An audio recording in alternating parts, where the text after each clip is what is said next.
Wave के types की बात करेंगे हम। साउंड वेव पढ़ रहे हैं या लाइट वेव पढ़ रहे हैं या और भी कोई भी वेव है, तो फिलहाल जब साउंड वेव की बात कर रहे हैं तो types of wave is important factor that should be explained here. And the first is what is the types of wave. यदि हम वेव की बात कर रहे हैं तो wave is of two types. First is longitudinal wave and second is transverse wave. Longitudinal wave and transverse wave. What is the longitudinal wave and what is the transverse wave? Longitudinal wave को हिंदी में आप बात करेंगे that is called अनुदैर्घ्य तरंग, और transverse wave की बात करेंगे तो इसको बोलेंगे हम अनुप्रस्थ तरंग। यानी कि wave is of two types, longitudinal wave and transverse wave. या वेव दो तरंगे, वेव को हिंदी में क्या कहते हैं? तरंग। तरंग दो तरह की होती है, अनुदैर्घ्य तरंग और अनुप्रस्थ तरंग। अब दोनों के बारे में समझिए कि अनुप्रस्थ तरंग क्या होती है और अनुदैर्घ्य तरंग क्या होती है, या लॉन्गिट्यूडनल वेव क्या होती है और ट्रांसवर्स वेव क्या होती है, समझिए। पहले ट्रांसवर्स समझते हैं। पहले समझते हैं ट्रांसवर्स वेव क्या होती है।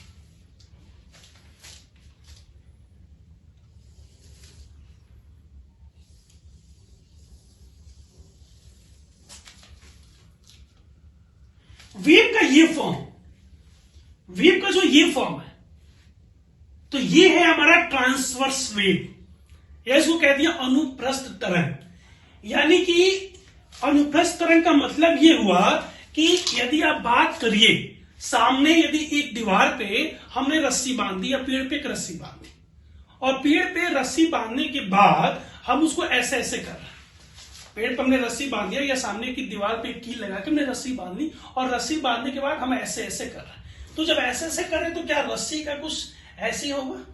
रस्सी ऐसी ऐसी ऐसी ऐसी तो दिखाई देगी।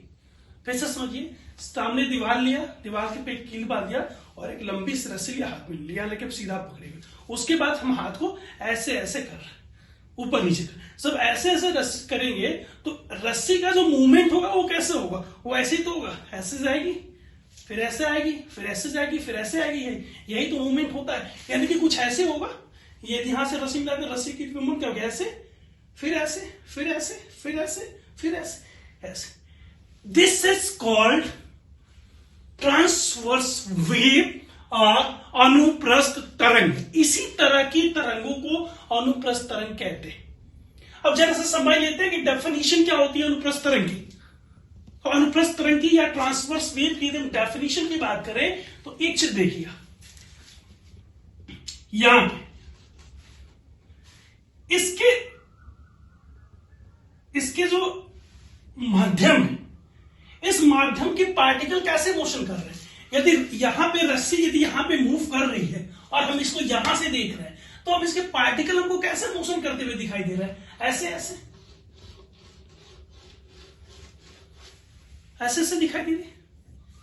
यदि रस्सी के ऊपर से जा रही है और नीचे से बैठ के कोई रस्सी की तरफ देख रहा है, मीडियम की तरफ, तो उसके पार्टिकल मोशन कैसे कैसे करते हुए दिखाई दे रहे हैं? ऐसे ऐसे, ऊपर नीचे। लेकिन वेव किधर जा रही है? वेव कहां जा रही है? वेव इधर से इधर जा रही है। वेव कहां से? वेव यहां से इधर की तरफ जा रही है। यानी कि मीडियम के जो पार्टिकल है वो ऐसे ऐसे मोशन कर रहे हैं, अप एंड डाउन, और वेव कैसे जा रही है? ऐसे जा रही है। बहुत मुश्किल नहीं, बहुत आसान है। फिर से समझिए, रस्सी उधर बंधी हुई है, रस्सी को यहां पे हाथ से पकड़ा मैंने और ऐसे ऐसे किया। तो जब ऐसे करेंगे तो कोई भी नीचे बैठ के देखेगा तो उसको जो रस्सी के पार्टिकल दिख रहे हैं जाते हुए या मीडियम के, वो कैसे दिख रहे हैं? ऊपर नीचे, ऊपर नीचे, ऊपर नीचे। लेकिन यदि इधर सामने से देखेंगे तो जो रस्सी की वेव बन रही है वो कैसे जाती हुई दिखाई दे रही है? सीधे। यानी कि मीडियम के पार्टिकल का डायरेक्शन ये और रस्सी के मूवमेंट का डायरेक्शन ये। मीडियम के पार्टिकल कैसे मोशन कर रहे हैं? ऐसे ऐसे। मीडियम के पार्टिकल कैसे मोशन कर रहे हैं? ऐसे ऐसे मोशन कर रहे हैं। और वेव कैसे जा रही है? वेव ऐसे जा रही है। दोनों के बीच मीडियम का पार्टिकल ये और वेव का मोशन ये, दोनों के बीच का एंगल कितना हुआ? That is 90 degree. इसी को बोलते हैं ट्रांसवर्स वेव। यानी कि if the medium particle vibrates perpendicular to the direction of motion of wave, then the wave is said to be transverse wave. If the medium particle vibrates perpendicular to the direction of propagation of wave, this angle is 90 degree, then the wave is said to be transverse wave. यानी यदि माध्यम के कणों का motion, यदि माध्यम के कणों का दोलन वेव के चलने की दिशा की परपेंडिकुलर हो, 90 डिग्री का कोण बने, तो 90 डिग्री का कोण बने तो उस वेव को ट्रांसवर्स वेव या अनुप्रस्थ तरंग बोलेंगे। वेव चल रही है हमारी ऐसे सीधे, ये जा रही है, ये जा रही है, और माध्यम के पार्टिकल ऐसे ऐसे मोशन कर रहे हैं, दोनों के बीच का एंगल बन जाएगी 90 डिग्री, और ये हो गया हमारा ट्रांसवर्स वेव। डेफिनेशन, यदि माध्यम के कण का दोलन वेव के चलने के दिशा से 90 डिग्री का कोण बनाता हो या परपेंडिकुलर हो तो उसको हम अनुप्रस्थ तरंग बोलेंगे। और if the medium particle vibrates perpendicular to the direction of propagation of wave, then the wave is said to be the transverse wave. ये हो गया आपका कौन सा।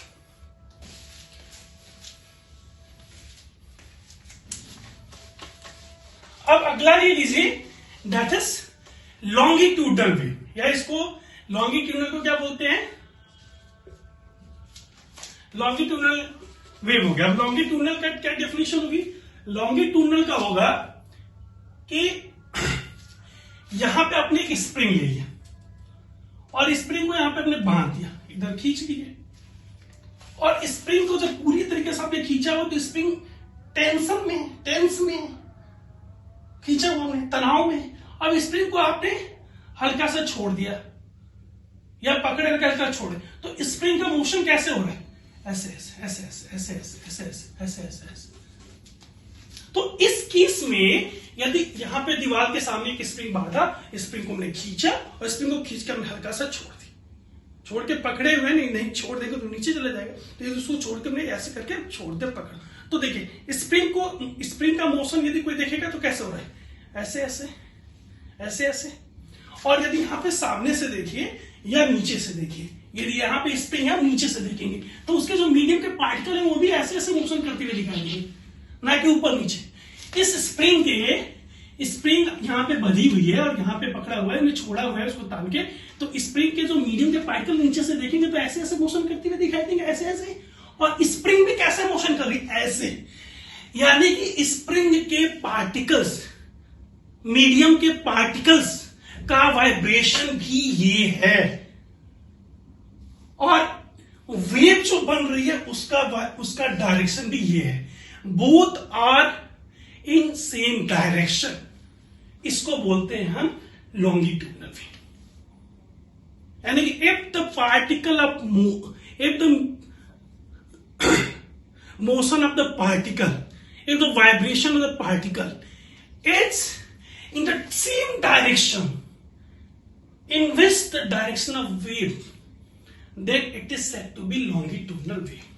यानी यदि माध्यम के कणों का दोलन वेव के चलने की दिशा में हो, माध्यम के कणों का दोलन वेव के चलने की दिशा में हो, तो हम बोलेंगे कि ये हमारा लॉन्गिट्यूडनल वेव है। एक छोटे से एग्जाम्पल समझिए, लॉन्गिट्यूडनल वेव में क्या है, मीडियम उसी डायरेक्शन में चलता है जिस डायरेक्शन में वेव चल रही है। ये मीडियम, ये पार्टिकल के वाइब्रेशन का ये दिशा है ऐसे ऐसे, और ये वेव का दिशा है, दोनों के डायरेक्शन सेम है, दोनों का डायरेक्शन सेम है। मीडियम के पार्टिकल ऐसे ऐसे वाइब्रेट कर रहे हैं ऐसे ऐसे, और वेव ऐसे ऐसे चले, दोनों सेम डायरेक्शन में जा रहे हैं। ट्रांसवर्स में मीडियम के पार्टिकल ऐसे ऐसे वाइब्रेट करते हैं और वेव ऐसे जाती है, दोनों के बीच का 90 डिग्री। लॉन्गिट्यूडनल में मीडियम पार्टिकल ऐसे ऐसे वाइब्रेट करते हैं, वे भी उसी डायरेक्शन में जा रही है, सेम डायरेक्शन, ठीक। Longitudinal perpendicular direction, that is transverse. यानी कि यदि माध्यम के कणों का दोलन वेव के चलने की दिशा में ही होता है तो उसको बोलते हैं longitudinal wave. If the medium particle vibrates in the same direction in which the wave is propagating, then the wave is called longitudinal wave. अब कॉन्सेप्ट ये है यहाँ पे कि यदि आपने यहाँ पे कोई स्प्रिंग लिया हुआ था, यदि आपने कोई यहाँ पे स्प्रिंग लिया हुआ था तो स्प्रिंग आपकी कुछ ऐसे बनेगी, ऐसे बनेगी स्प्रिंग. स्प्रिंग के जो मीडियम है वैसे ऐसे वाइब्रेट कर रहे हैं, ये स्प्रिंग के मीडियम वाइब्रेट कर रहे हैं और ये वेव आपकी जा रही है, ये आपकी वेव जा रही है सीधे, दोनों का डायरेक्शन सेम है. ये वेव के जाने का डायरेक्शन, ये मीडियम के पार्टिकल का डायरेक्शन. अब होता क्या है, जब स्प्रिंग एक आपने लिया हुआ है और उसको खींच के आपने छोड़ा तो स्प्रिंग क्या होगी, कभी ऐसे आएगी पास, फिर ये धक्का देगा, फिर दूर दूर, फिर पास पास, फिर दूर दूर. यानी कि कुछ जगहों पे जो होगा मीडियम जो पार्टिकल है वो नजदीक नजदीक रहते हैं, they are closer to each other, और कुछ जगहों पे दूर दूर रहते हैं. कुछ जगहों पे तो जहां पे नजदीक रहते हैं उनको बोलते हैं कंप्रेशन, और जहां पे दूर दूर रहते हैं उसको बोलते हैं रेयरफैक्शन. तो the speed where the medium particle, यदि इसको आप बना देंगे ऐसे तो ये होगा कि यहां पे मीडियम के पार्टिकल क्या है, यहां पे मीडियम के पार्टिकल नजदीक नजदीक है, फिर यहां दूर दूर है, फिर यहां नजदीक नजदीक है, फिर यहां दूर दूर है. तो यहां पे मीडियम के पार्टिकल नजदीक नजदीक है, ये यहां पे मीडियम के पार्टिकल दूर दूर है, यहां पे मीडियम के पार्टिकल फिर से नजदीक है, फिर से दूर. स्प्रिंग को लेकर छोड़ेंगे तो ऐसे हुआ, कहीं मीडियम पार्टिकल काफी पास आ जाएंगे, फिर दूर आ जाएंगे, फिर पास आ जाएंगे, फिर दूर हो जाएंगे. तो जहां पे मीडियम के पार्टिकल नजदीक होते हैं ये आपको हो गया कंप्रेशन, और जहां पे मीडियम के पार्टिकल दूर दूर होते हैं इसको बोलते हैं रेयरफैक्शन. तो दिस इज कंप्रेशन, और यहां पे होते हैं इसको रेयरफैक्शन. क्लियर? तो लॉन्गिट्यूडनल वेव में क्या क्या होता है, कंप्रेशन होता है और रेयरफैक्शन होता है. Where the medium particles are closer to each other, where the gap between the medium particle is less, where the जहां पे माध्यम के कणों के बीच जगह कम है वो हो गया आपका कंप्रेशन, और जहां पे माध्यम के कण दूर दूर है where there is a distance between the medium particle is rarefaction.